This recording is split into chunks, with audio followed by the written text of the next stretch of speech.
Hello everyone, I'm Chris Wynn. Welcome to the Roker Report podcast in association with the Sunderland Community Soup Kitchen as we look back at Sunderland's fantastic, gritty, workmanlike 2-1 victory. To be fair, a pretty impressive looking Birmingham City at St Andrews. So to help me go through it all, I have two familiar faces. First of all, we have Phil West. Hello Phil. How are you doing, Chris? I'm all right. Are you just about recovered off that? Because I am. The heart rate's getting back to normal and the sweat's starting to disappear from the brow. So I'm starting to calm down a little bit now. Well, that's it. I'll spoil some of the magic, but we are recording pretty much straight after the final whistle, so the heart's still pumping. And to help us alongside myself and Phil, we have someone who got up at a stupid hour on the other side of the world to watch the lads. It's Martin Wanless. Hello, Martin. Hello, Chris. Fortunately, this morning it wasn't as stupid as other stupid kickoff times. I think I got up at about 5 o'clock this morning. It was fairly civilized compared to some kickoffs I get myself up for. But no, it's always worth it when we win. No, well, 5 o'clock sounds pretty stupid to me, if you ask me, to be honest. It's all relative, mate. It's all relative. You know, before we started recording, Phil just turned around and said, "You look as tired as he feels," which kind of shows how early in the morning it is there. But let's crack on because we've got a lot to get through. We'll touch on some other stuff, but let's start with the game.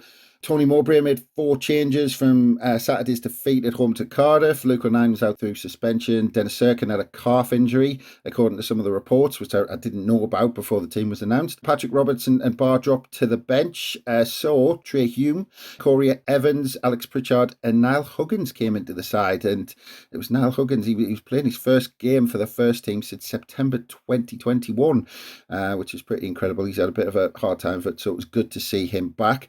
And we'll go into the details of the game. We'll go through it all, but just overall, Martin, travelling to a tough place against this side. I think they were unbeaten 6 or 7 at home. It was their best run at home for 4 or 5 years, something like that. We haven't won there in the league since 1997, so a great 3 points overall. Excellent 3 points, and I think there was all of the talk before the game, wasn't it, about an injury crisis and who on earth was going to be playing, who was injured, who we were going to have to choose from. There was pictures pre-match of 3 under-18s players' shirts who'd been named in the squad. And when the team was announced, I was thinking, well, what the hell was all that about? Serkin was obviously the one who was injured, but there must have been some of those players who started today had a few question marks about them. But look, I think overall it was a cracking result. As you say, Birmingham have had a good season, and I think when you looked at the table last season, Birmingham had a bit of a bad spell. I think pre-season, the talk of them was that they would struggle. They've obviously got ongoing issues with St Andrews and the club as a whole, but they're a good side. They've got some really good players. They've built a good group of players. The manager's got them playing really well. And for us to go there, and it wasn't the most free-flowing performance. I think it was a very smart performance, a very clever, astute performance. But the thing that stood out for me was the character of the side. And I think that's been the thing that I've been not necessarily worried about, but I've just been looking at how we, over the last few weeks, how we actually stand up to this. Because, going into that huge spell of games without any strikers, it's a challenge. It's a mental challenge for the players as well as anything else. So for us to turn in that type of display, showing that character that we showed, I thought that was the most impressive thing, probably aside from AMAD's goal, which obviously we'll talk about a little bit later. We'll definitely come on to that. And like I said, Phil, we'll get onto the details of the game in a minute. But just as Martin touched on there, I mean, yes, kind of a fantastic win. But that mental side to come back and bounce back after that weekend, because we needed that. Absolutely. I think if we cast our minds back to last Sunday, we're coming off the back of that dismal display, an even worse result against Cardiff. And I think there was a lot of question marks around the players. Mowbray was getting quite a bit of criticism as well. And we really needed to see a response tonight. And just to touch on Martin's point there, I didn't think the performance was particularly dazzling. I thought we were functional. We played some good football at times. But yeah, I think the overriding thing, Chris, was the resilience we showed, the ability to soak up the criticism that's come their way, the players, over the past week since the Cardiff game, and really channel that into turning in a very, very efficient performance. And I was impressed. I thought, again, I don't think that the effort of the players really can be questioned on many, many occasions this season. I don't think our problems have come from a lack of effort. I think this is a wholehearted team. They play with full commitment and they're proud to play for the football club. But there have been times when our game management has let us down, when we've lost our composure, our heads have gone a little bit. For instance, against Burnley, and I think certainly against Cardiff last weekend. And what I saw tonight was a team that, in effect, had gone back to basics a little bit. I think Tony Mowbray kind of probably said to them before the game, let's do what we do well, lads. Keep the ball, be patient, work openings, keep them moving around, etc., etc. And it worked. So, yeah, we can play better than that. We have played better than that. But it was all about the result tonight, Chris. Without a doubt, it was a massive 3 points for us. Yeah, let's get into the details of the game, because, like I said, it was a bit of an enthralling game. It wasn't dazzling and and all that sort of stuff, but it was a kind of an enthralling game to watch. First 5-10 minutes, both sides just came out the blocks, and I thought, God, we've got a game in our hands here, because it was a bit like basketball in the first 5-10 minutes. Both sides were just going at it. 3 minutes in, we had the first big chance, and I want to kind of talk about this one, because I think this is an example of the type of football I think we can play, and that we seem to just show in these sudden flashes where it suddenly goes from nothing to something, and we suddenly produce something brilliant. Because Jack Clark and Pritchard play 1-2, and then get Dan Neil in down the left, and it was just like he did at Reading, but on the other side. And this time with his left foot, plays an unbelievable ball into the path of AMAD. I mean, at one point I thought it was just going to roll to the keeper, and AMAD saw his shot saved. But I mean, Martin, I thought that was just out of nothing, cracking football. And well, we could maybe argue that maybe AMAD should have done better. It's one of those spells of football that we're capable of producing, isn't it? We don't necessarily do it often enough. And like that ball that Dan Neil played across, that's Dan Neil at his best. And like, Dan Neil completely infuriates me as a player. I can't make my mind up fully about him. I don't think he can make his mind up about things a lot of the time either, because he'll do something like that and put that ball across, and then in the second half there was a really easy ball out to Patrick Roberts where we could have relieved some pressure after we'd been under a whole host of pressure from them, and he passes it bloody out of play. And he's so inconsistent in his decision making and his passing, where he goes, what he does. But it's almost like when he does things instinctively, like that pass, he's classy. He's got so much potential. I guess that's the thing with any young player, isn't it? It's kind of developing, going through that spell and getting that consistency, and improving that consistency level every week and every month. But that was a great ball across, and I actually don't think AMAD did much wrong. I think he anticipated. I think he got there. I thought Ruddy did really, really well to come out and smother it. I think he came out. He was really decisive, forceful. Came out and made the save. But that could have been another goal of the season contender, couldn't it? Yeah. But I mean, just quickly before we leave that point, though, Martin. I mean, the thing is, I don't think, on the subject of Dan Neil, his talent isn't up for debate. It's clear. I mean, some of the things he does, it's clear he's talented. He just needs to kind of iron out those kinks he's got. It's game management, it's game intelligence, if you like. He's a exceptionally talented football player, and he's got all of the attributes to be a Premier League midfield player. He can pass, he can tackle, he can shoot, he gets around the pitch, he can break into the box, he can defend. But he's so inconsistent within games. And look, he's a young lad. He's in his third full season of football, and he's improving. He's playing at a level that's higher than he ever has done previously. But I think we saw it last week against Cardiff, where him and Barr were together, and in that partnership, Dan Neil's the experienced one, and I thought he was a headless chicken last week. He just didn't give Barr any support whatsoever. So I think he kind of needs, it's no surprise that Dan Neil plays his best when he's alongside Corey Evans. One, Evans will sit there, and two, he'll talk him through the game. Very end of the game, wasn't it? There was that incident where Dan Neil grabbed the lad's arm, and that is a penalty 7 times out of 10. And it was stupid. It was needless. It was absolutely stupid. And you're just going, what the hell are you thinking about? So it's that thing where he's, I'm not getting on his back at all, and I do rate him as a player highly, and I think he'll come good. But he gets my heart in my mouth sometimes, and he gets me punching the bloody side of the sofa. He gets me up and down, swearing at the bloody TV, because I just find him so infuriating, because he's got so much potential. Yeah, like I said, there's no doubt he's talented. But and like I said, with that kind of early period of the game, backwards and forwards, I think it was only a few minutes after that we had a let off when Troy Deeney hit the bar with a header. I think he was only about kind of 6-10 yards out, something like that. He probably should have scored with that. And then there was a bit of a period where the game calmed down again. I think it was Bailey Wright's blow to the head kind of slowed the game down a little bit. And then on around 24 minutes, we took the lead through Ellis Simms. AMAD did his thing where he shielded the ball from 4 Birmingham players while he was on his knees, which is, I'm not sure it's something I've ever seen before on a football pitch. And then he slid the ball into Simms, who did his thing. I mean, there's 2 things for me here, Phil, about this goal. First one was the just sheer ridiculous skill of AMAD to kind of keep hold of the ball while he was completely surrounded by players. I'm sure there's a photograph somewhere of AMAD with the ball at his knees, which is similar to that one, that famous picture of Maradona with all the players who are just surrounding him trying to get the ball. But then the other thing is just having a striker being in the right place at the right time. Absolutely. The goal was huge for Simms, and I think that'll do his confidence the world of good, because he's been the subject of some harsh, if sometimes ridiculous criticism, in my opinion, Chris. And I've been quite open about this in articles and on podcasts about the fact that I think Ellis Simms is a very, very talented striker who is just lacking a little bit of confidence at times. So the goal for him was big. And I thought the way he finished it as well, conviction in the shot, really got a little bit of a hand to it, I think, but the power just beat him, and it was a really well taken strike. AMAD's role in the build-up to the goal was absolutely class.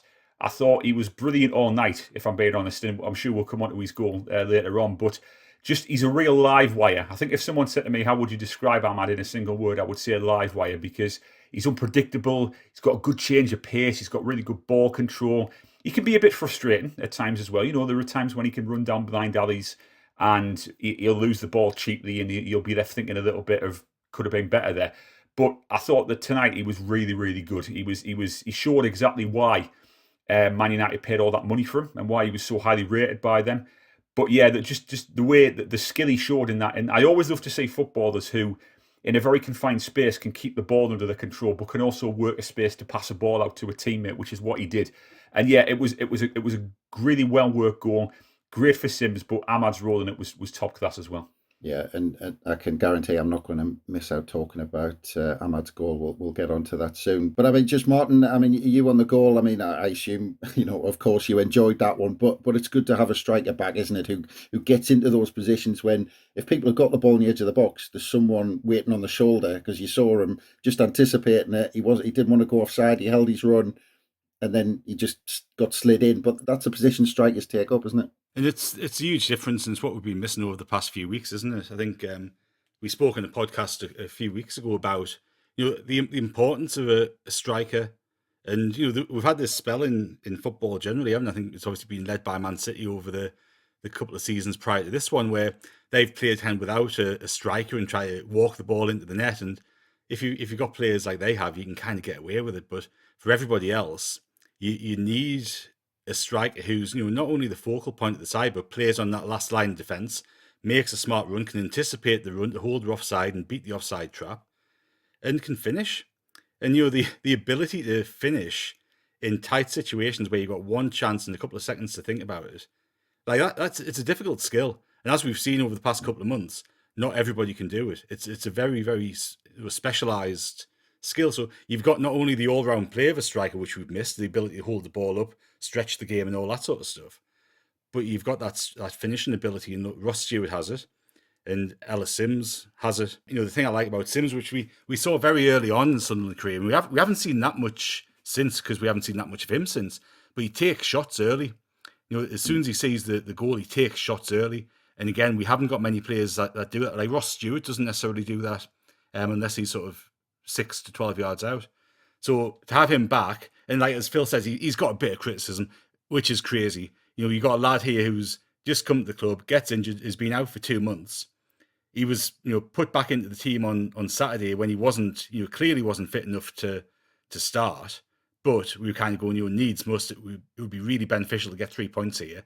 And it didn't go the way that we planned. I thought he was really good tonight. He won the ball in the air. He held the play up. He backed onto that last defender.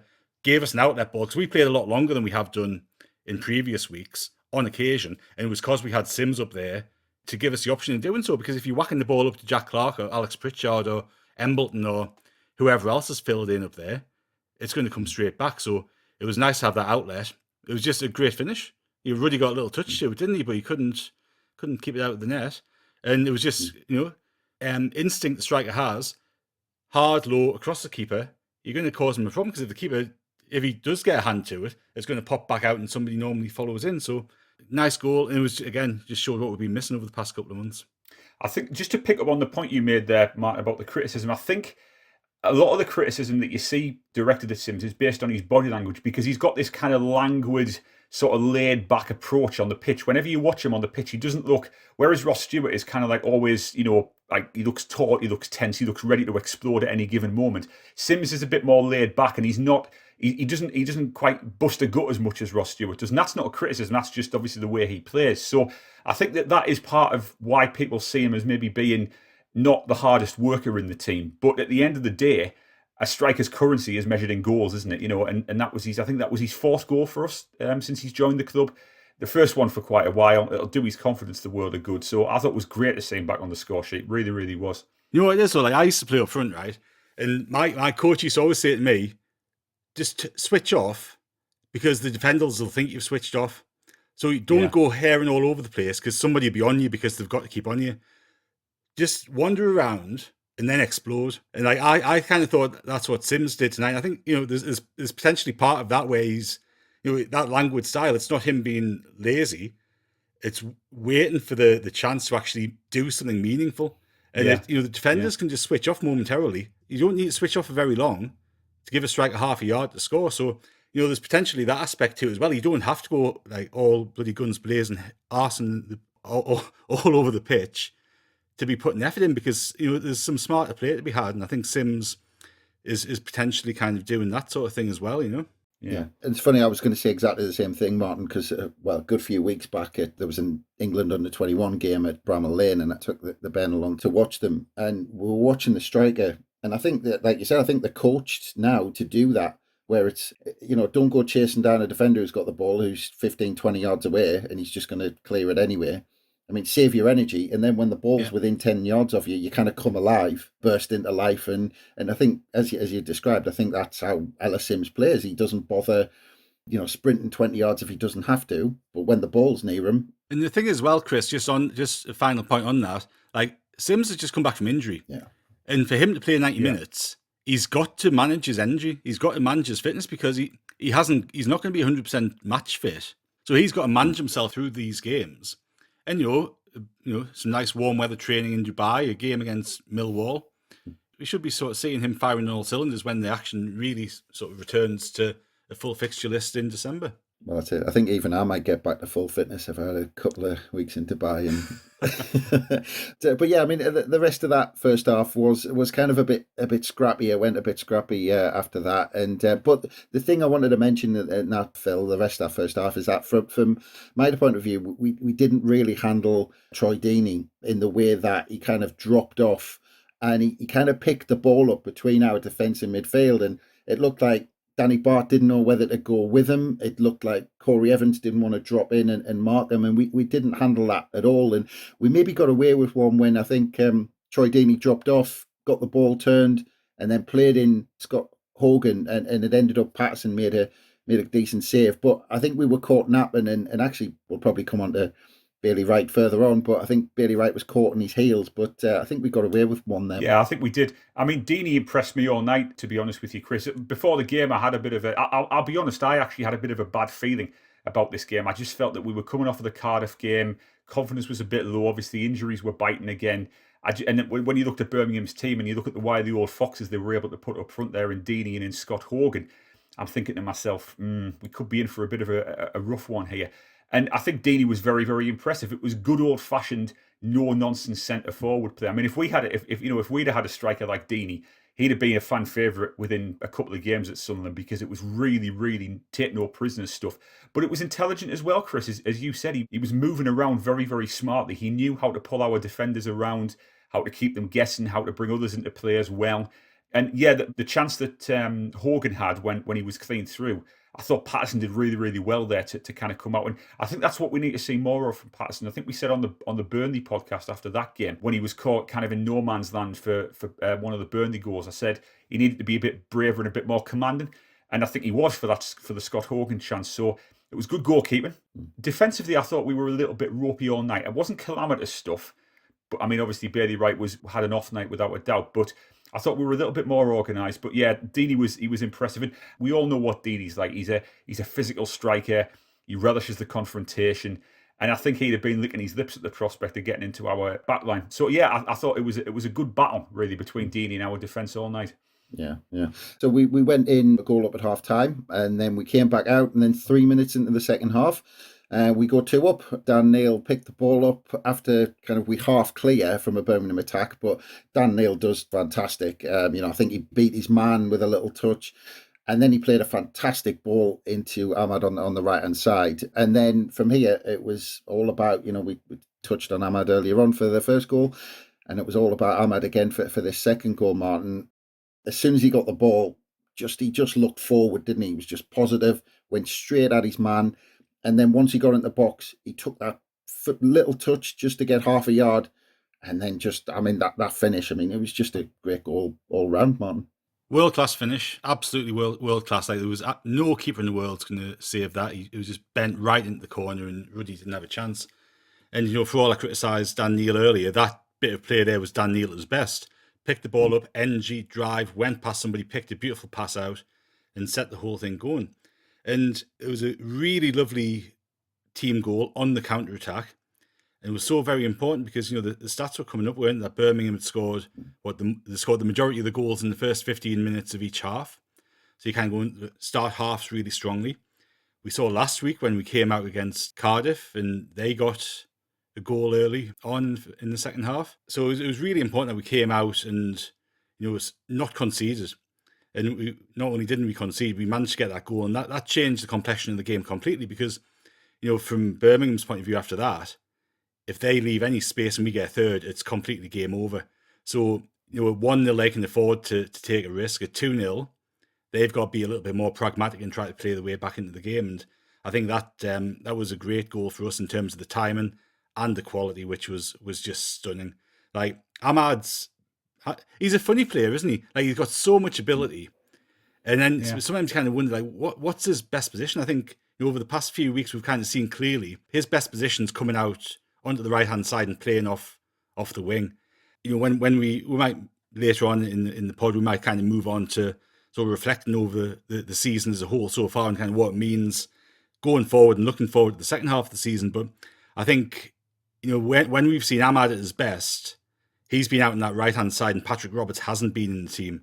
And I think that's going to cause a real dilemma for Mowbray in the second half of the season because AMAD's got such quality. But I think we can really get the best out of him if he's on the right-hand side. And like that goal, again, beautiful finish. Yeah, it was a fantastic goal. And on the subject of AMAD, another thing that I'm not quite used to because it feels like a long time since we've had a very quick player. Yeah. We've got a player with pace.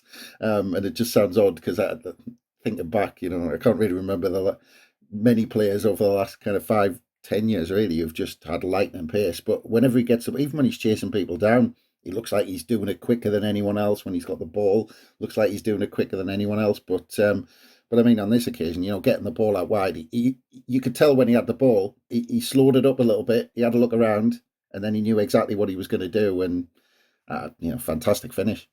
What I love in that situation is the speed of thought that he demonstrated.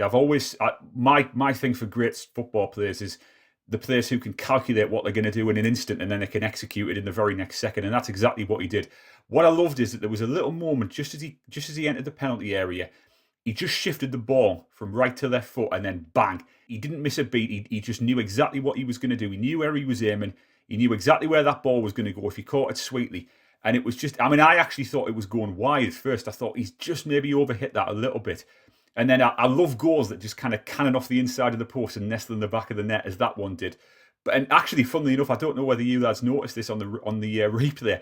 When he wheeled away in celebration, Jack Clark was just stood there looking at him with an expression on his face as if to say, how the hell have you just done that? So I just thought that the goal itself, the moment to have it in front of the travelling fans, the moment in the game when the goal came, as Martin said there, it was to come out in the second half and get that goal early, just give us a real boost. And hopefully he can use that as a real spur now to make an impact at Sunderland, because he's shown flashes of it. Again, like so many of our players have, they've shown what they can do in terms of attacking play, but we just lack that bit of consistency that sets the great players apart from the good players.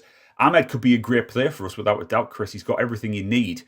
But I think under Mowbray, will be really stressing to him, look, we need you to be consistent. It's not going to go for you all the time, but, give us something every week. Try and be consistent. Try and iron out those flaws in your game that you've got, where you can maybe, like I said earlier, run down blind alleys every now and then, and you can really become a great player for us. So we have scored this season, Chris, some fantastic goals. It's been a long time since I've seen Sunderland score goals of such quality as the kind that we've seen this season, and that's testament to the attacking lineup that we can field when everybody's fully fit. So, yeah, it was a wonderful goal. It really, really was. I mean, we've been talking about goal of the season for quite a while now, and we've got quite a few candidates. So whoever's putting that together at the end of the season, good luck. That's all I'll say. Yeah. I think AMAD's getting better and better, and he got a poke in the eye for his troubles. So he did. But I mean, after we went 2-0 up, Martin, I mean, to be fair to Birmingham, I mean, and again, I mean, I touched on it at the beginning, but I thought Birmingham looked impressive. They looked strong. They looked quick.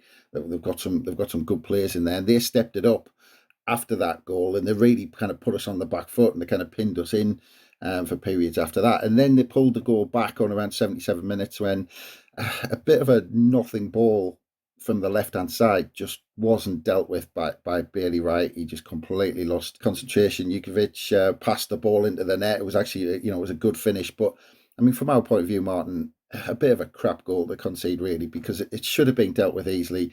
And when the ball came in, it didn't really look like there was all that much danger, to be honest. It was a poor goal, and I think it was disappointing, wasn't it? Because we defended manfully up until that point. We put bodies on the line, throwing ourselves in front of things.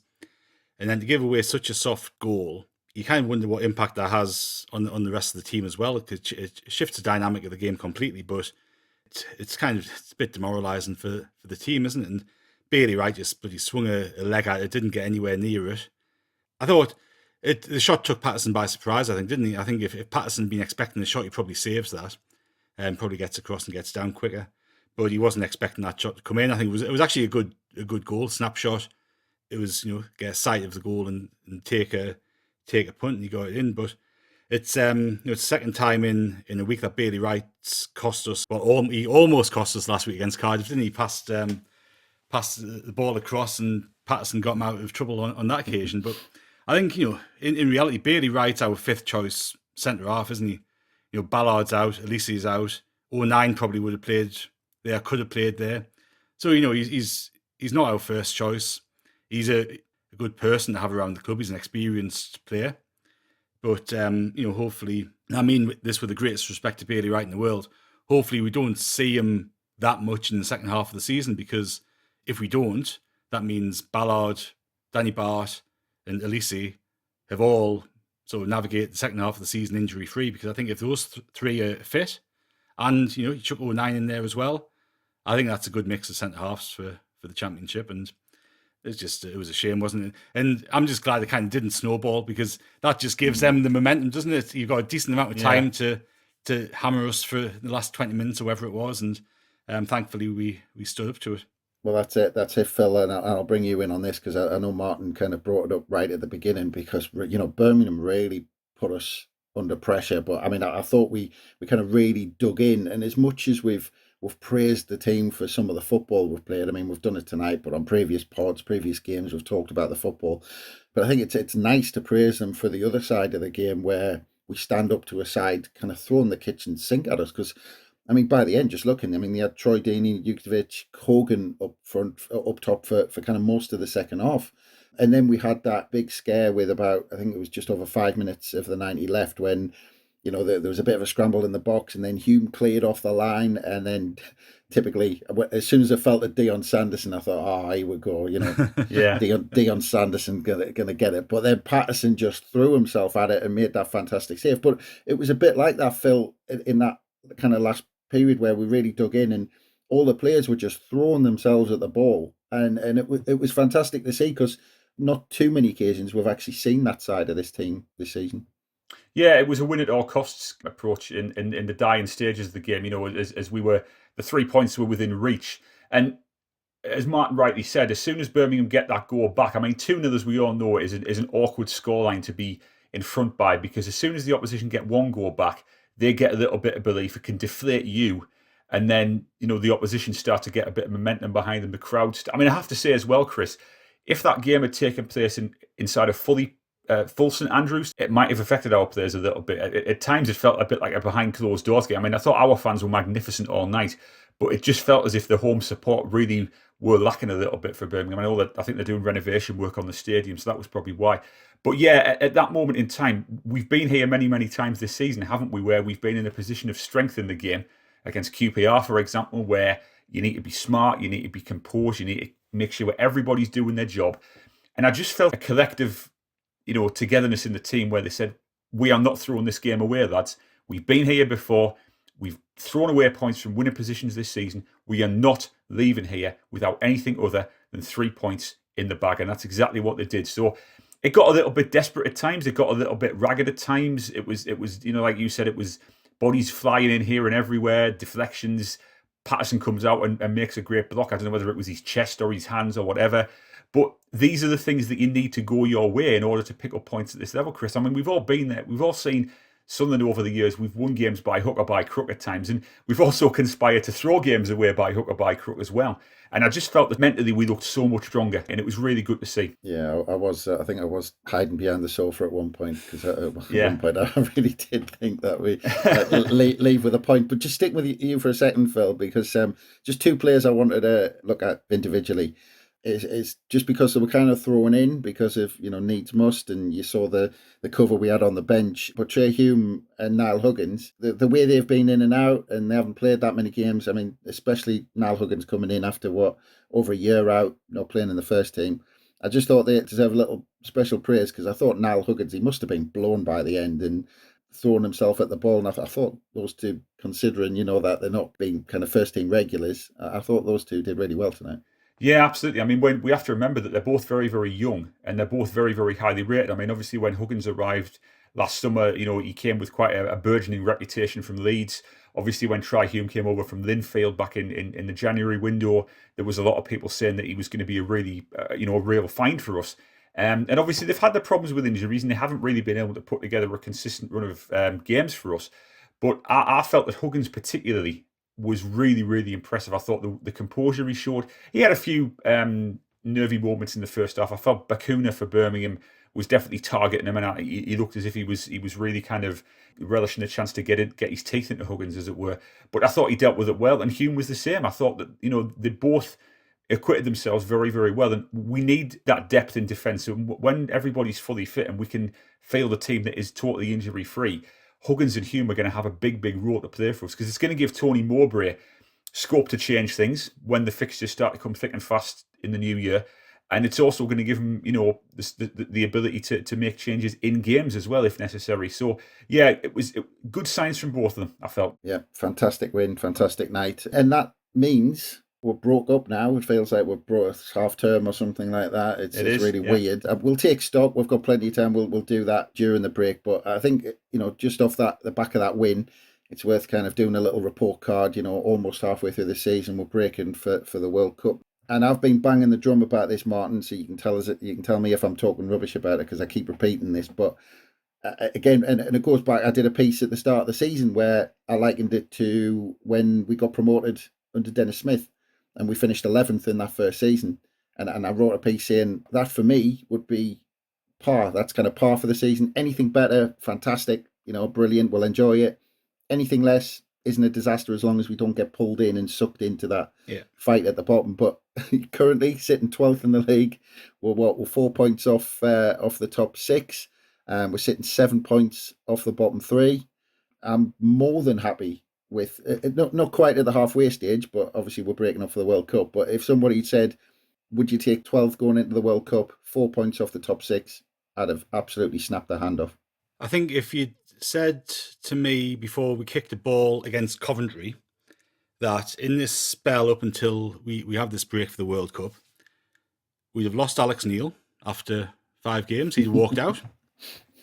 We'd have played the vast majority of the season. Phil's making a nice hand gesture there. I'm not sure what that means, Phil. So Alex Neil will have walked out after 5 games of the season. After, 6 games of the season, Ross Stewart's going to miss the rest of that spell. After 7 games of the season, Ellis Simms is going to miss the vast majority of that bit. So you're going to play the majority of that spell with no strikers. Alex Neil's walked out and ditched us for Stoke. We're not going to have been given a penalty. We're not going to have scored a set piece, right?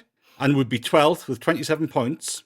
I'd have absolutely snapped your hand off. Now, I think you can go through game by game, and the only 2 games I think that have been really disappointing for me have been Middlesbrough away, where I just didn't think we've really exerted ourselves, but that was disrupted completely by Ross Stewart getting injured in the warm-up, and the Cardiff game last week, where I just thought we weren't in the races.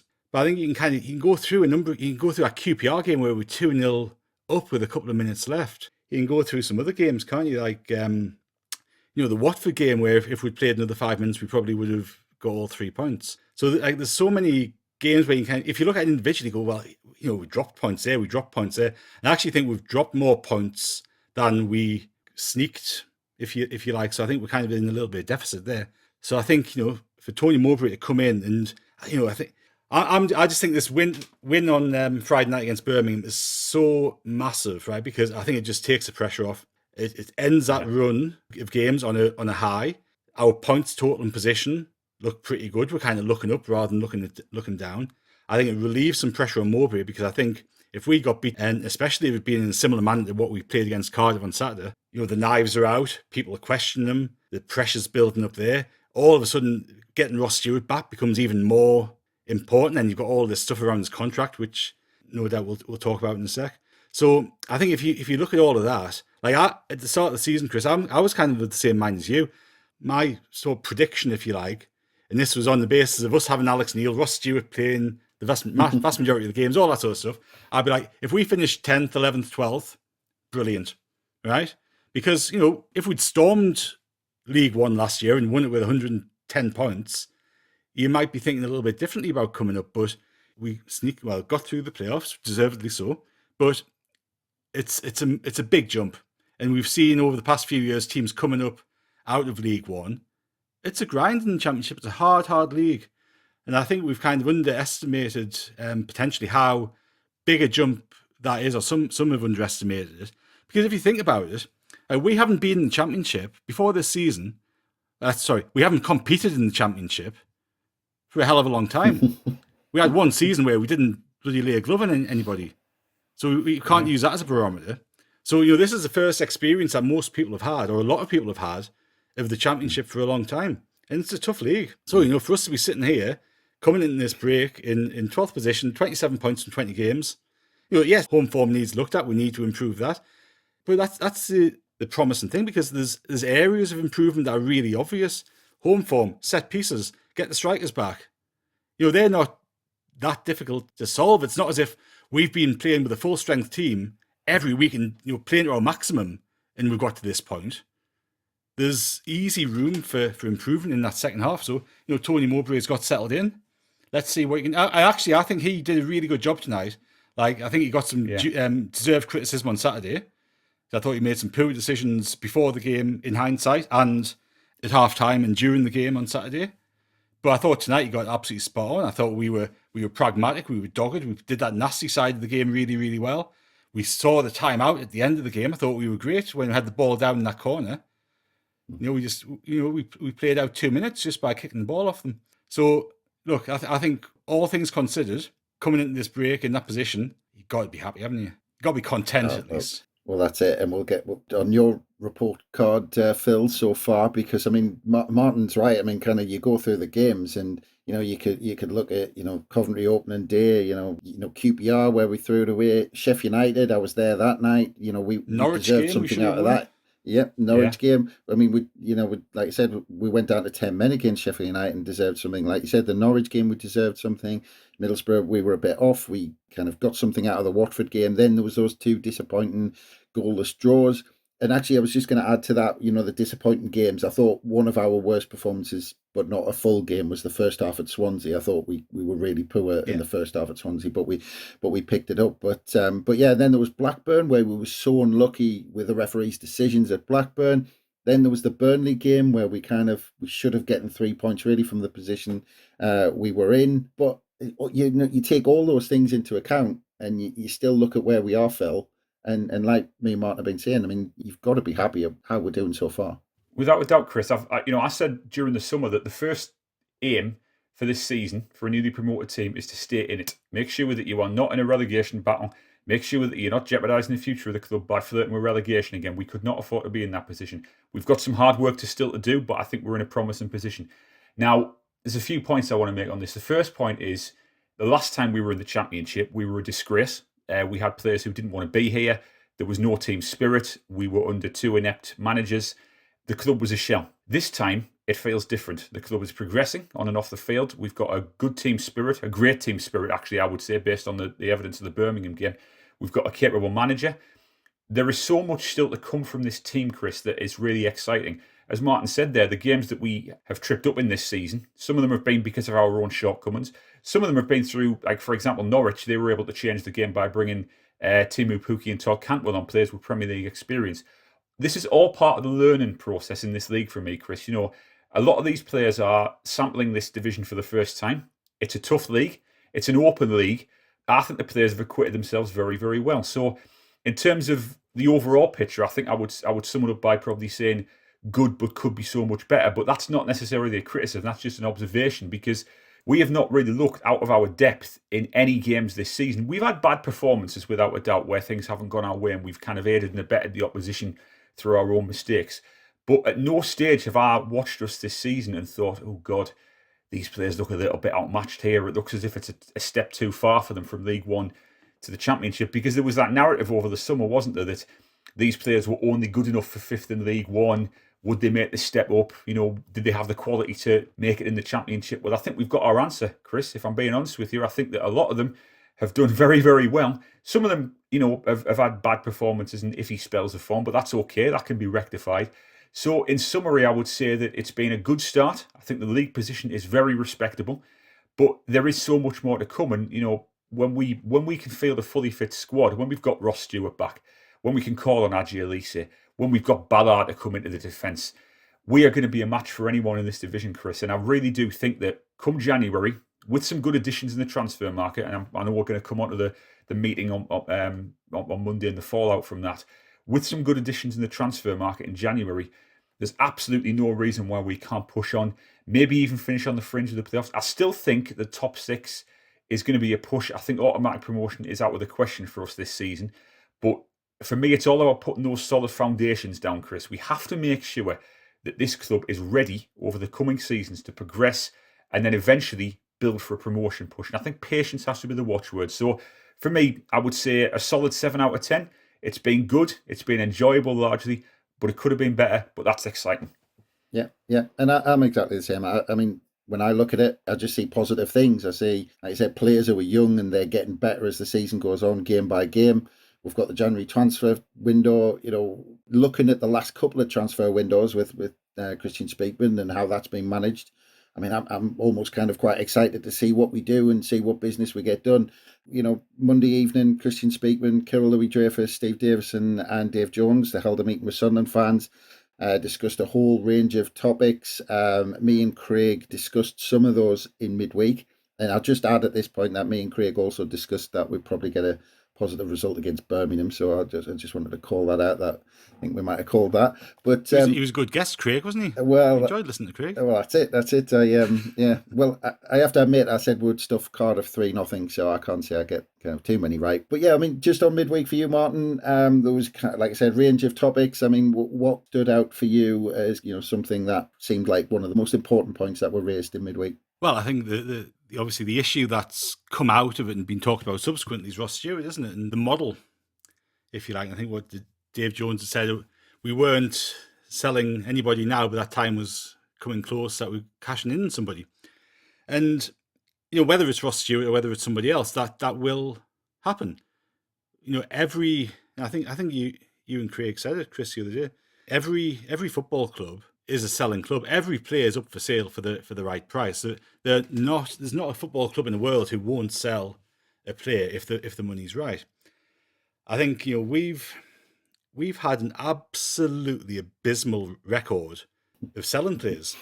Dreadful. Haven't we? Like over the years, we have sold players at the wrong time, not sold them at the right time, and more often than not, ended up with them running the contracts out or paying them off. And you've got scenarios where you flog them and you're still paying them money after they've left because we haven't sold them at the right time.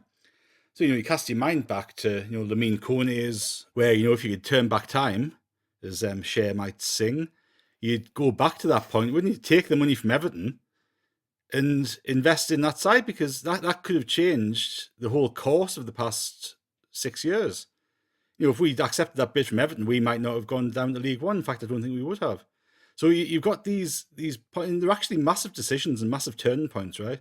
You've got, Ken Wynn-Jones, we turned down, 20 million from Spurs. So he ended up going to Stoke after his form dropped badly. So you've got all these things, and there's so many factors to it, right? So one, you've got the money, right? Which it's massive. Like in this model that we've got, and I think, it's not a unique model. It's a model that pretty much every football club that's half well run has. You try to buy players, develop them, and sell them for a profit. Like it's business. That's how every business in the world operates, unless you're absolutely bankrolled and you just toss it off and do what you want. So you've got this scenario where you were looking for players to develop. Ross Stewart's brilliant, right? Now, if we can get him to sign a new contract, and he wants to sign a new contract, brilliant. And that's what I hope happens. I really hope we can agree a new contract with him, and he really kicks on, he gets us to the Premier League, right? That's what I'm sure every Sunderland supporter hopes, right? If he doesn't want to sign that contract, if his contract demands are going to absolutely break any structure that we've got, and consequently put everybody else's nose out of joint and take that team spirit away that we've obviously got, then is that a price that's worth paying? And I would say it probably isn't, right? From Ross Stewart's point of view, I think he's going to be 27 the time the next season starts. This isn't a lad who's 19, 20, 21. He's come into this level of football late, and he's not on big money here, so he's not going to be a type of player who's been cashed up since he was 17. His next contract will set him up, or should set him up financially for life. He's going to have one chance of getting that contract that sets him up for life. And from a purely personal point of view, if I'm him, I'm going, well, I can sign a new contract at Sunderland for 10 grand a week, or I can hold out and go to Notts Forest in the window, or go to Everton, and they're going to give us 35 grand a week for a 4-year contract. Like, where are you going to go? There's one answer. So now you can kind of understand all of that, right? We could dig our heels in and go, nah, you're our player. You're not going anywhere. We've got a year's extension on your contract. And people might go, oh, they're excellent. The club's showing everybody who's boss. They're showing Ross Stewart who's boss. What happens to Stewart from a mentality point of view? He's been kept there under or against his will rather. For other players who are here and other players who are considering coming here, they'll go, oh, shit, they promised me everything, but when push comes to shove, they're forcing me to stay, where I've given them 3 good seasons and I want to develop my career. So, I think it was Dave Jones said you've got to sell players to attract players. And people sort of balk at it, but there's a hell of a lot of truth in it. Because what's going to make a player, and especially with this model that we've got, right, where we're bringing in younger players, hopefully from Premier League academies and reserve teams and all that sort of stuff to develop them, why are they going to choose Sunderland rather than anywhere else? It's not because they like the beach. Ellis Simms didn't even know there was a beach. It's because they can develop the career. That's what they're here for. And if they can be part of something that can grow and get promotion, brilliant.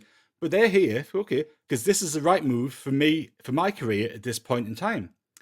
And we've got to harness that and embrace it and not fight against it, because if we can do that and develop players, it becomes a bit of a conveyor belt. We've seen with Brentford. Like that's exactly their model. And they sell somebody, bring in Ivan Toney.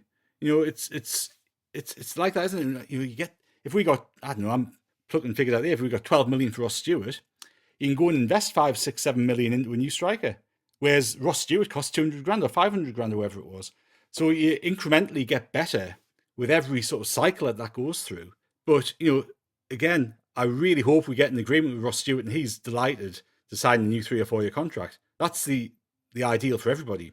If that doesn't happen, and I don't think it will, it's actually just a natural step in what's going on. It's not the end of the world. And, the thing with all of it is every time we've had a big transfer that we've couped some money for, you think of the likes of Pickford, you think of the likes of Henderson, we haven't spent it wisely. And that's always the thing. Well, it's great cashing in somebody, but you've got to spend it well. And that's always been where we've fell down. Well as selling people at the wrong time. So you've got to go, well, look, the last 4 or 5 transfer windows with, Stuart Harvey, Christian Speakman involved, I've actually got a bit of confidence that we'll bring the right players in. I think we're targeting the right type of players, targeting the right skill sets. And you just hope that we invest whatever we recoup really, really well, because that's the key to it, isn't it? We've got to spend, if we're going to cash in, we've got to spend wisely. It's a two-sided coin. And if we can get both those things right, sell at the right time, invest in the right players, then this model becomes pretty attractive.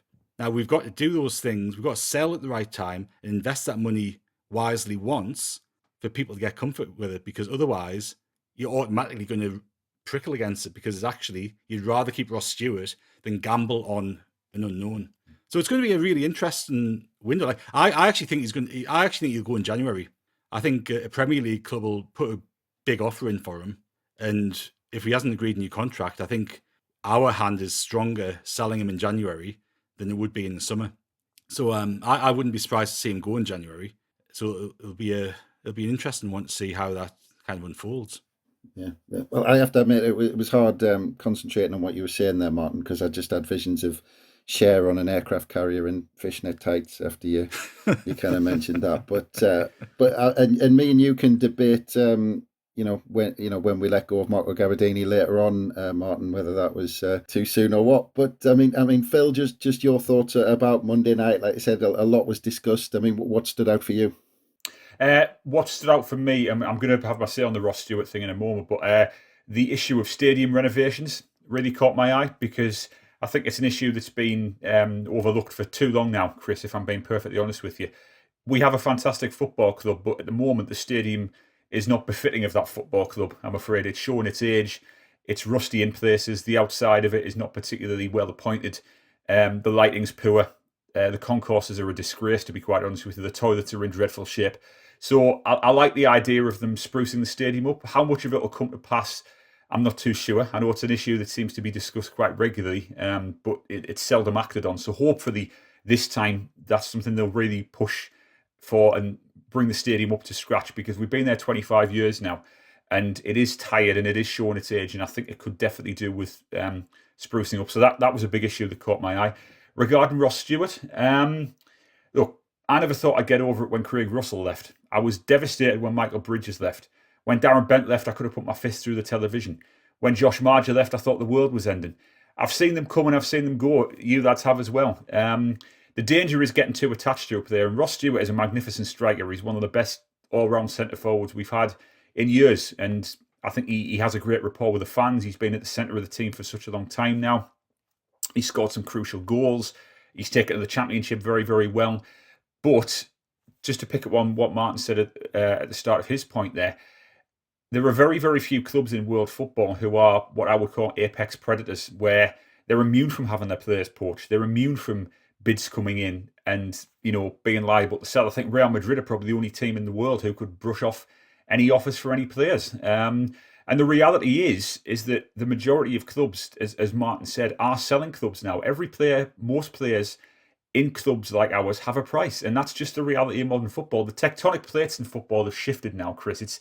The landscape is different from how it used to be. The money involved now is beyond belief. We've got obviously stuff like European Super League that's been floated. The dynamics of football have changed now, and as a result of that, clubs like Sunderland have to reposition themselves. They have to remodel themselves and find their niche within the modern game in such a way that they can do things effectively, but that doesn't come at the expense of success. And I think what this regime has to do, and I've seen no signs that they're not going to do this, what they have to do is strike that balance between football success on the pitch and financial prudence, keeping the finances of the club on a tight leash and making sure that everything is done by the book, and we can't get into the problem, Chris, the situation that they knocked us into the abyss. The open checkbook, Ellis Short, entrusting the running of the club to people who were not up to scratch, and so on and so forth. I think Craig mentioned this in our group chat a few weeks ago. $250 million in debt to finish 17th in the Premier League every year. That's not a model I want to go back to. That's not a way that Sunderland should be doing business. We've got to be smarter than that now. And I think we've got a chance. So if Stewart does leave, I would be dismayed, of course. But the real acid test of that would be, who do they get to replace him? Because I think Stewart was something of a rare find when he came to the club from Ross County a year and a half ago. Again, if they can find another rough diamond in the transfer market, maybe a couple of them, to replace Ross Stewart, and if those players can ultimately deliver, then that's proof that the model's working. So I think buying low and selling high is a sound business strategy, as we all know. But you've got to temper that by trying to retain your key players. I'm not saying break the bank for them or keep them at all costs, because, as Martin said, that shattering the wage structure will be self-defeating, because that way you risk upsetting the balance, and you risk disharmony and so on and so forth. So keep him if you can. I personally think he might go in the summer. I wouldn't necessarily agree with Martin's point. I do think he'll leave at some point. I think that's inevitable. But I wouldn't be surprised if we can hang on to him in January, keep him just for that first full season in the Championship, and then maybe look at him moving on in the summer. So if he does go, Chris, like I said, I would be dismayed. But again, I've seen them come and go, and the test will be replacing them. And I've got confidence in this regime. They haven't made many missteps so far. They've had a few signings that haven't really paid off, but there haven't been really too many out-and-out flops that Christian Speakman and Stuart Harvey have overseen. So that gives me a lot of confidence. But again, they've got to replicate what they did with Stewart and try and find the next star. And that's, I think, what they've got to aim for. Yeah. And, well, yeah, I was just going to say, Phil, you went on the stadium there. You went full kind of Liz Truss on us at the start. The stadium is a disgrace and all that sort of stuff. I wondered where that was going. But I'm sure this model's going to be tested, like I said, in midweek when Juice Bennett smashes Costa Rica into the World Cup final and he gets the golden boot. But I mean, just very, very quickly in a couple of words on that World Cup, because that's what we're breaking for. Phil, where do you think England will get? Quarterfinals, semi-finals? Think we'll win it? I think it'll be the quarterfinals, and I think Southgate will leave regardless of what happens, Chris. I think, to be honest with you, just looking at his body language, I think he's still passionate about the job, but it just feels as though this cycle of Southgate is starting to come to its natural conclusion. So don't get me wrong, I'd love to be wrong, because I think he's done a lot of good for the England team. But I think this will be his last tournament as England boss. So I think it'll be a quarter-final exit. I don't think it'll be quite as magical as the World Cup was last time or the Euros last summer. I think we might fall short of the quarterfinals, and I think it'll be a change. So yeah, that's where I would go for. And Martin, what's your thoughts? Quarters at the very best, I suspect. First knockout round. As long as we beat Wales, and that one's for Tom. I was going to say, if Tom's listening to this, we love you really, Tom, but it's not personal, it's just business. So if he listens. And on that note, thanks again for everyone listening. Keep a lookout at Roker Report for all the latest. We will keep on going throughout the World Cup, and hopefully, fingers crossed, we will bring you one or two special little items. But from us, bye for now.